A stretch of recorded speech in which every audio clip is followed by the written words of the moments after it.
রাতের ডিনারের জন্য নতুন একটি রেসিপি তৈরি করতে লাগলাম। শুধু গাজর, শসা, টমেটো এবং ঢেঁড়স, ধনেপাতা আর সাথে কাসন্দ। আপনারা ভাবতে পারেন এটা দিয়ে কি ডিনার বানাবো। আসলেও যারা ডায়েট করতে চান এই সালাডটা বানিয়ে রাত্রে খেতে পারে। চলুন আপনাদেরকে পুরো ভিডিও দেখাই। আসসালামু আলাইকুম ভিউয়ার্স, নতুন আরেকটি ভিডিও নিয়ে আপনাদের মাঝে চলে আসলাম। তো আমি কিছুদিন ধরে ডায়েট করতেছি, কারণ শরীর অনেক ফ্যাট হয়ে যাইতেছে। তার জন্য রাতে ডিনারের টাইমে আমি সবসময় শাকসবজি বেসিক্যালি খেয়ে থাকি। তো আজকের আমার ডিনার আপনাদের সাথে শেয়ার করব। তো আমি রাতে আজকে কি দিয়ে ডিনার করি। তো আজকে চিন্তা করলাম একটি সালাদ বানানোর জন্য। তো সালাদ বানানোর জন্য যা যা প্রয়োজন সবগুলোই নিয়ে নিলাম। গাজর, টমেটো, শসা, ঢেঁড়স, সাথে ছিল ধনেপাতা আর স্বাদের কাসন্দ। এই সালাদটা রাতে আমি মাঝে মাঝেই খেয়ে থাকি, তাই আজকে চিন্তা করলাম আপনাদেরকে বানিয়ে দেখা। যারা ডায়েট করতে চান রাতে এই সালাদটা বানিয়ে খেতে পারে। এই সালাদটা খেতে আমার কাছে খুবই ভালো লাগে।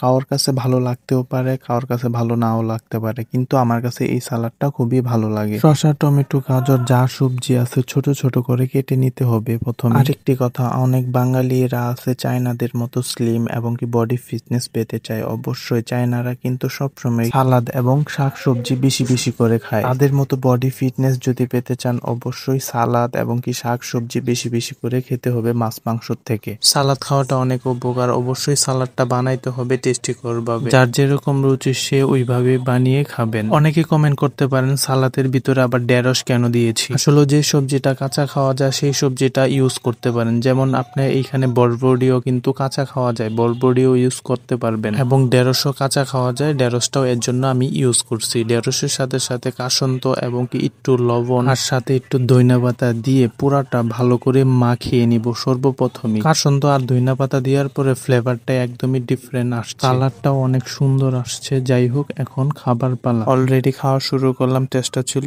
অসাধারণ এবং কাসন্দর ফ্লেভারটাও খুব দারুণ লাগতেছিল। যাই হোক বন্ধুরা, আজকের ভিডিও এই পর্যন্ত। সবাইকে ধন্যবাদ।